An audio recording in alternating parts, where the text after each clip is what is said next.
mag-secret file ay ilike mo muna ang video na to at mag-subscribe na sa aming YouTube channel. Don't forget to click the notification bell para hindi ka nahuhuli sa latest episode ng DJ Rocky's Secret Files.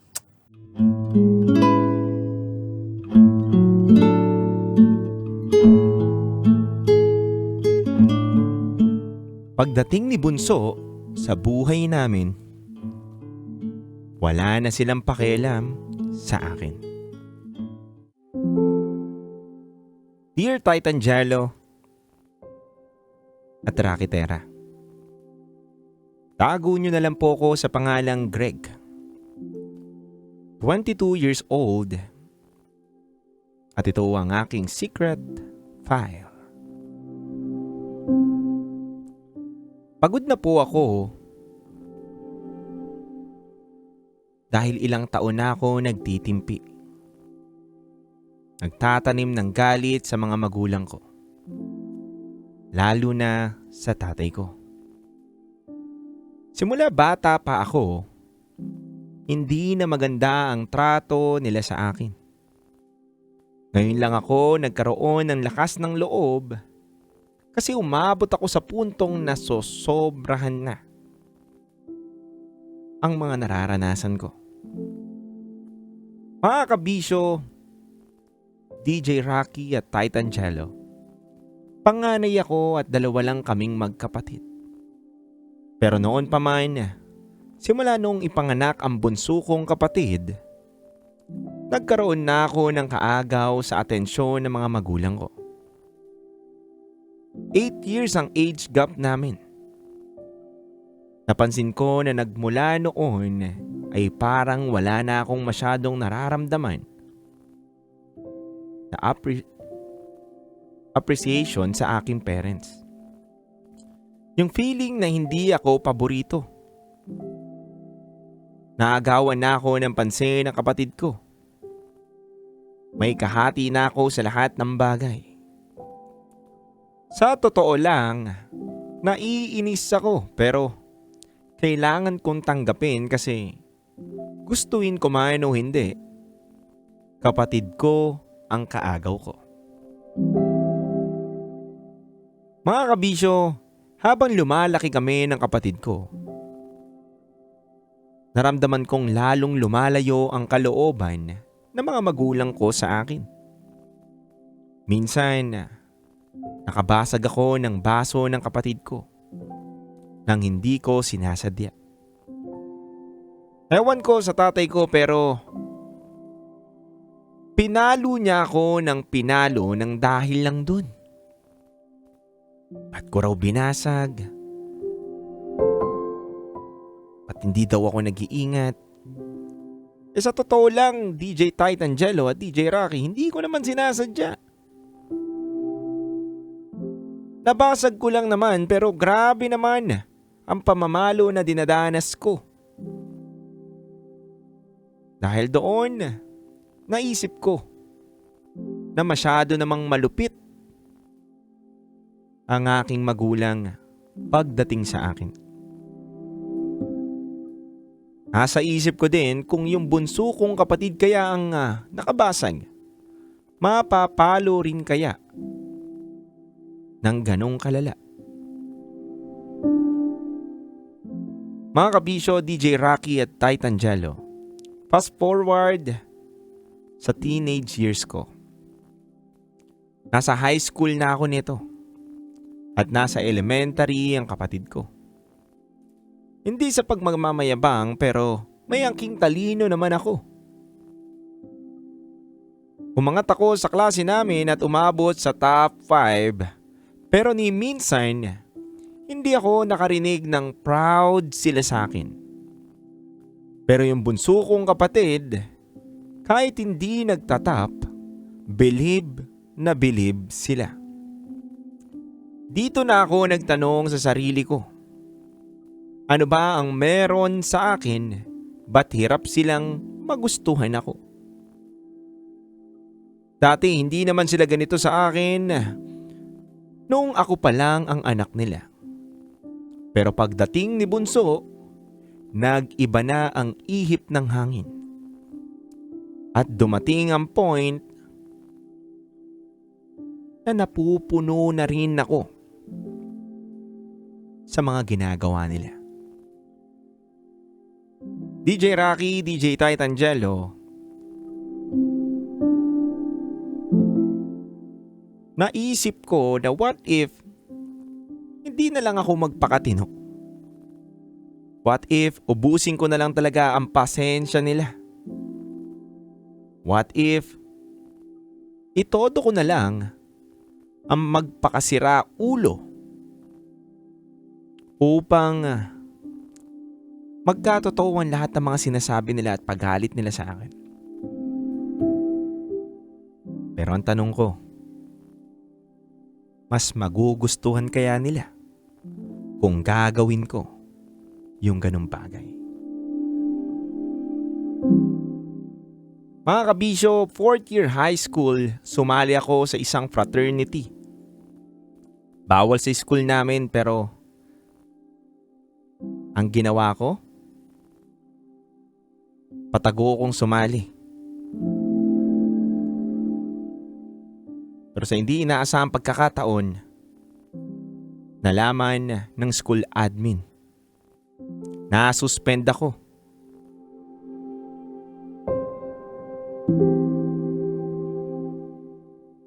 Sa hindi inaasahan, nawala po ako.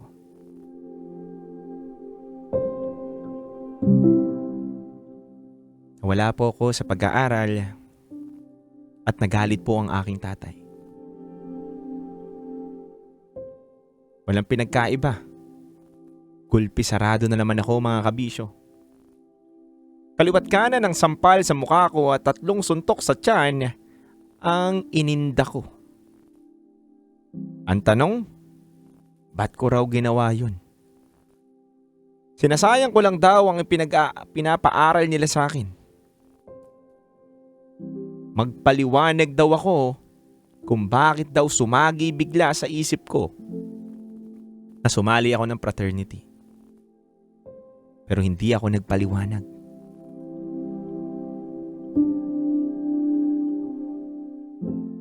Sa hindi ko pagpapaliwanag, lalong dumami ang sampal at mga suntok na mga tinanggap ko, DJ Rocky at Titangelo. At tumatakbo sa isip ko ng mga oras na yon, wala rin naman mangyayari. Hindi rin nila ako paniniwalaan at hindi rin nila pakikinggan ang aking mga paliwanag. Kaya mas mabuting hindi na lang ako magpaliwanag. Hanggang sa umabot ako sa punto na gusto ko nang maglayas. Sa araw ng graduation ko, hindi na rin ako umattend. Hinahanap ako ng tatay ko. At nahanap ako sa bahay ng brad ko. Nung natagpuan niya ako doon, DJ Rocky at DJ Titan, binugbog na naman ako. Wala na raw akong ginawang tama. Sabi ko, dati pa naman ganito na ako. Pagpasok ni Bunso sa buhay natin, wala na akong nagawang tama. Ang lagi na lang kasi nilang nakikita, puro kamalian ko. Pero pag si Bunso, tama man o mali, okay lang. Magaling pa rin. Mabuti pa rin. Higit sa lahat, paborito pa rin. Ni minsan hindi ko nakitang nakatikim si Bunso ng palo at sampal ng suntok at suntok.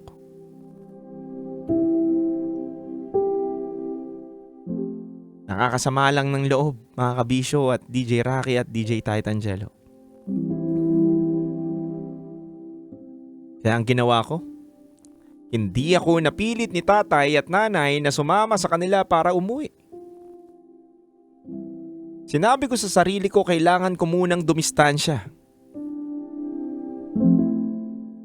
Kasi nasosobrahan na ako sa pang-aabuso ng mga magulang ko. Parang hindi na ako bahagi ng pamilya kung tratuhin.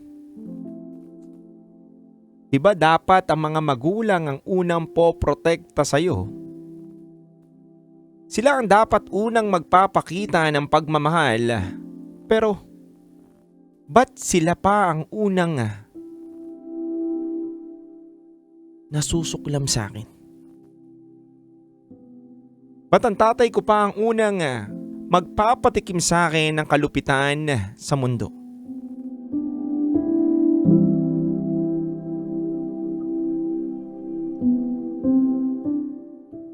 Bakit lagi na lang mali ang tingin? Bakit lagi na lang tingin nila may mali akong gagawin? DJ Rocky, DJ Titan, ang gusto ko lang naman mahalin din gaya ng pagmamahal nila kay Bunso.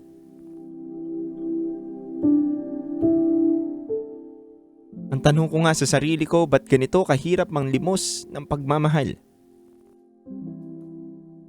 Mga kabisyo, fast forward. Nag-college ako. At tuluyan na ako naglaya sa amin. Nag-part-time ako ng trabaho sa isang fast food chain para mapag-aral ang sarili ko. Pinangako ko sa sarili ko na papatunayan kong pagsisisihan nilang hindi nila ako tunay na minahal. Mahirap man ang aking naging desisyon, pero igagapang ko na lang ito.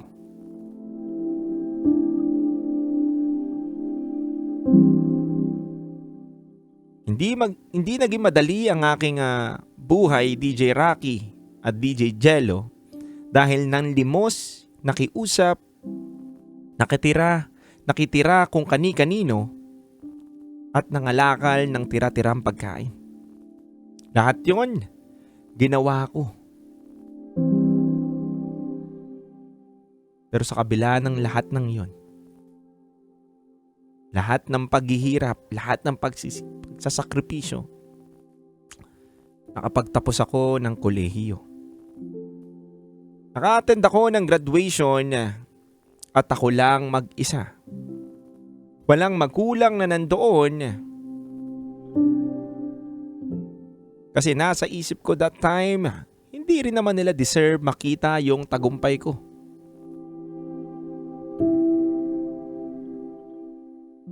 Hanggang sa isang araw, kamakailan lang, pagkatapos ng maraming taon na pagkakaiwalay sa pamilya ko, habang nasa opisina ako, may isang pamilyar na tao ang naghahanap sa akin. Si Bunso. Hindi ko napigilan ang sarili ko, pero naiyak ako noong makita ko siya. Sa kabila ng lahat, mahal ko pa rin ang kapatid ko. Pero noong ibinunyag niya ang dahilan ng paghahanap niya sa akin, bumalik ang tigas ng puso ko. May malubhang sakit daw ang tatay. Hinahanap ako. Gusto raw akong makasama, gusto raw akong makita. Mga kabisyo, DJ Rocky at DJ Jello, huminto ang mga luha sa mga mata ko. At napalitan agad ng galit ang damdamin ko. Sabi ko kay Bunso, ayaw kong makita si tatay. Ipinagdiinan ko na ayoko. Walang nagawa si Bunso kundi umuwi siya na umiiyak din. Mga kabisyo, sa totoo lang may mga sugat na sobrang lalim, na mas mainam na wag na lang buksan ulit. At yun po ang nasa isip ko. Kaya ayokong makita ang tatay ko. Kahit malubha na ang sakit niya, gusto kong ipagkait sa kanya yung ipinagkait niya sa akin noon. Pero sa isang banda, mga kabisyo, tulungan ninyo ko. Tama ba ang nararamdaman ko? Tama ba ang naiisip ko? Dapat ba talagang magpakita pa ako sa tatay ko? O wag na lang?